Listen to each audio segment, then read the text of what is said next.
What the hell are we supposed to use, man? Harsh language?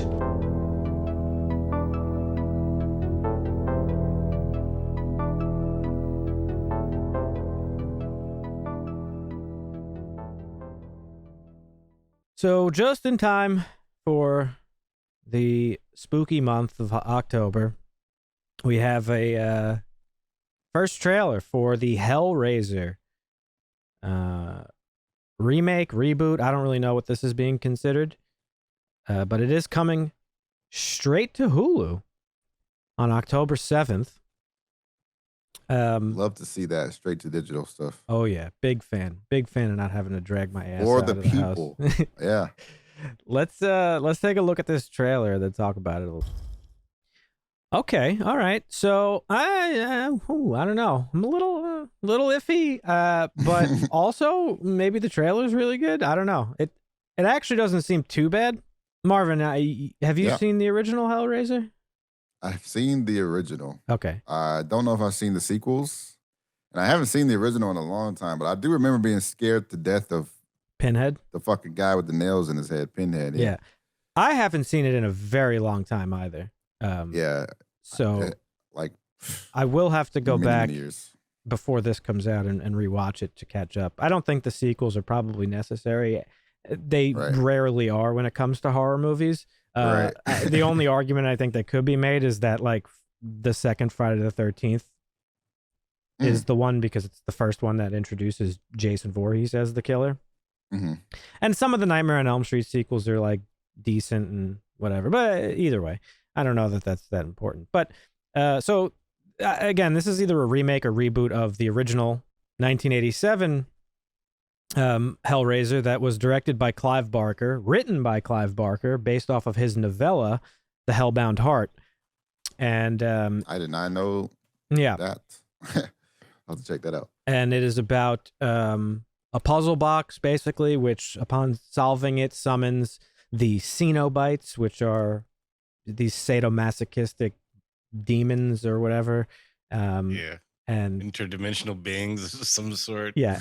And they can't differentiate between pain and pleasure. And the leader of the cenobites is become known as Pinhead. As far as I don't remember like the exact plot of the original, but that's more or less it. And this was a really what's the word I'm looking for? Not like, I guess iconic would be the word, horror movie for its time, because it came out in the 80s, which was like, you know, the time of like the slasher film as it progressed from the 70s. And this was like something that was completely new and different. As everybody knows, Clive Barker has a very, very unique, twisted mind. Yeah, a very unique and twisted mind in terms of like visuals and stuff like that. How would you compare him to the guy that did oh man, what was that movie we watched earlier this year? Oh, you're thinking of the yeah, it's very similar. Very similar? Okay. Yeah, the fuck was the movie with the but the hopefully body it won't horror be as shit. bad as that. Oh God, I wiped it out of my memory. We all know. Crimes against Crimes of the Future. Crimes of the Future. Yeah. Crimes of the Future. Yeah. It's very similar. He's into that like body horror. Right? David Cronenberg. Yeah.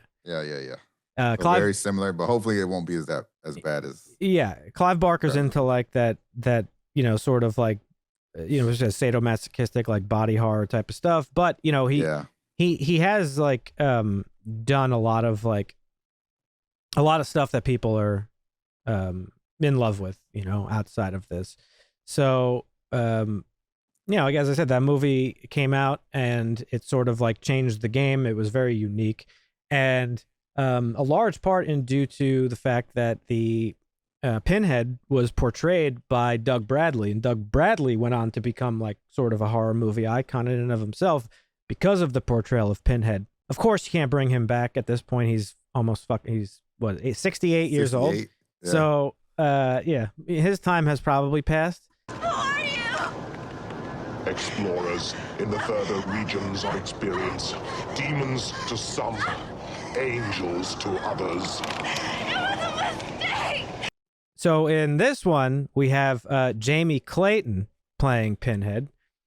And I think this is going to be the topic of gender swap. Yeah, well, that not only that, but Jamie is a trans woman, and I think that alone is going to have some people. Oh boy, yeah. Pissed. We've seen the reaction to The Little Mermaid. We've seen the reaction to gender swaps before. This is going to be a step too far, Marvin. This is too much for the horror community. We've seen some special people in the horror community. Oh yeah, reviewing these movies. Which I mean, whatever. Again, I don't care. But and according to the trailer, they look the part. I was really digging the. I don't know if they look as aesthetic. scary as the original guy. I don't. But we didn't see much, so. Honestly, for me, Pinhead was never really scary. And I don't know that like scary is really the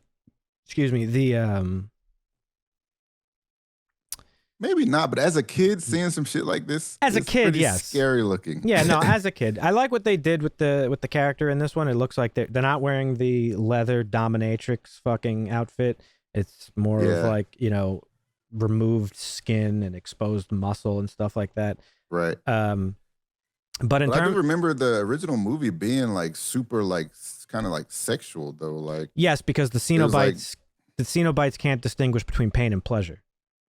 Oh right. So a lot of it is like this like pleasure torture shit. It's very bizarre stuff. So I gotta rewatch the original. Yeah, maybe I'm definitely going to. Maybe we should all sit down when I watch together. But yeah, I don't know. In this trailer, they look the part. I think Pinhead looks pretty cool. I think they sound pretty cool. Obviously, there's like voice modulation and stuff going on. But I mean, I don't think the gender of the oh hey kitty. I like how you were just pretending like nothing was happening. Are you just my best. Are you just so used to it at this point? I was getting bullied. Yeah, I just get bullied by this cat constantly. I don't think that for this character, male or female or whatever matters, because the character in and of itself is more of like an androgynous sort of formless being. So I think it could work either way, and I thought that was cool. But this one is going to be directed by David Bruckner.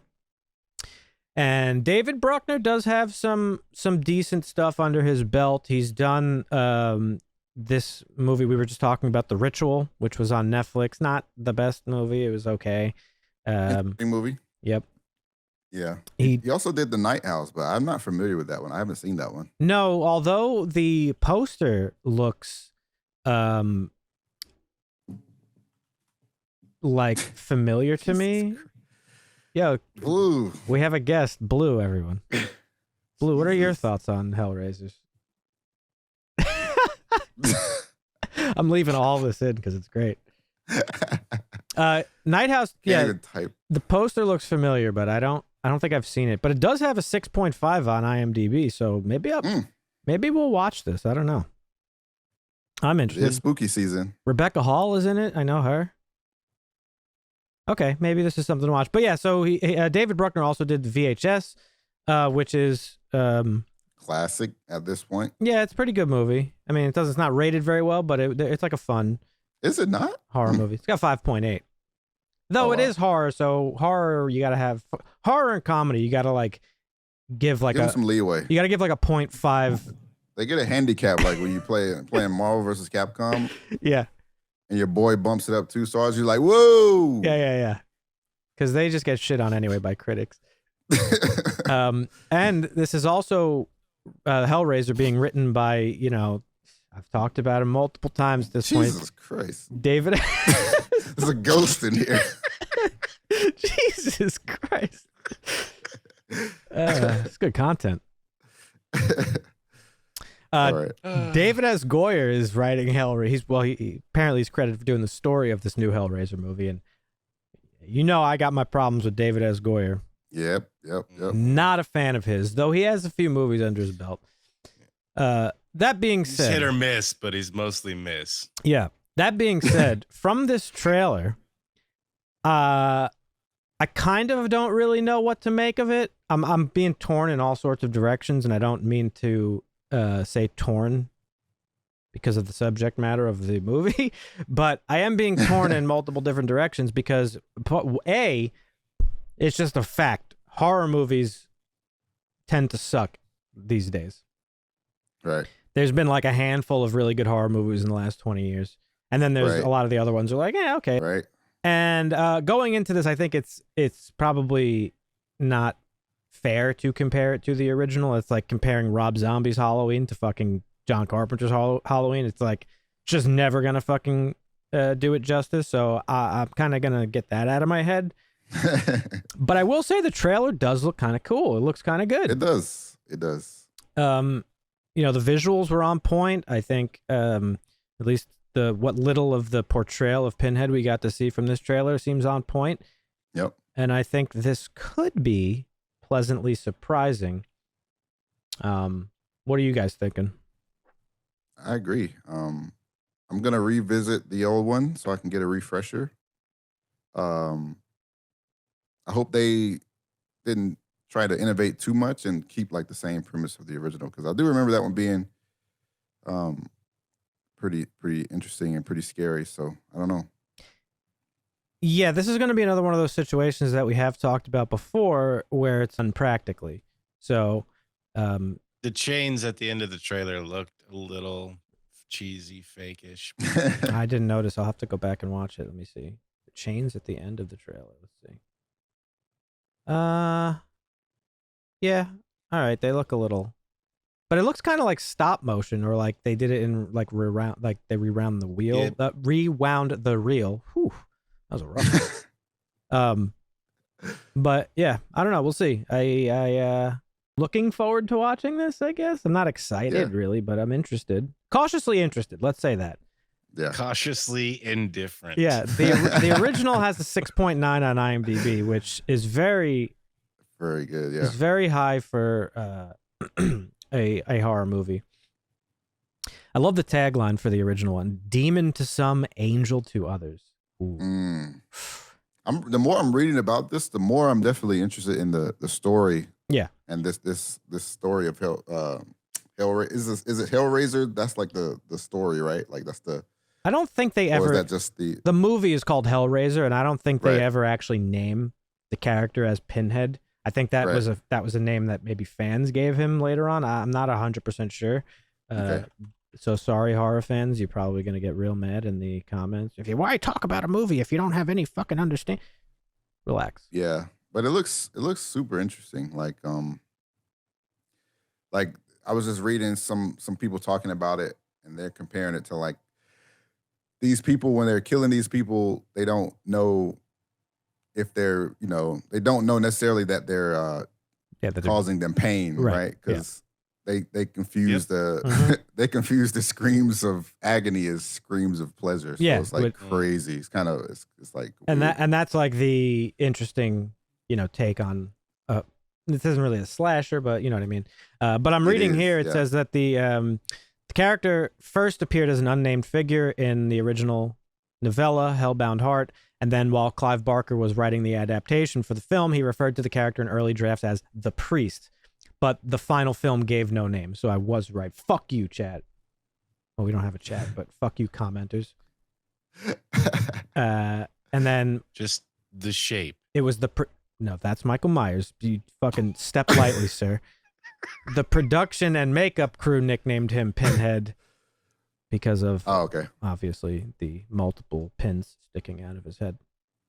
But yeah, I think that is why. They could have called him Nailhead. Nailhead, yeah. In an alternate timeline, that's what he is.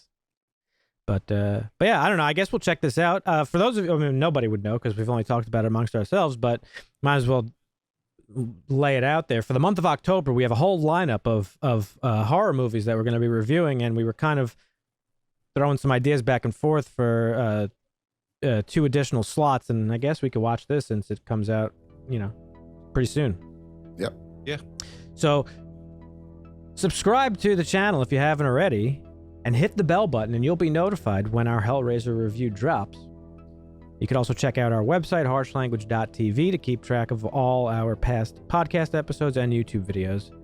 But we'll catch you in the next one. Thanks for watching, folks. See ya. Hasta.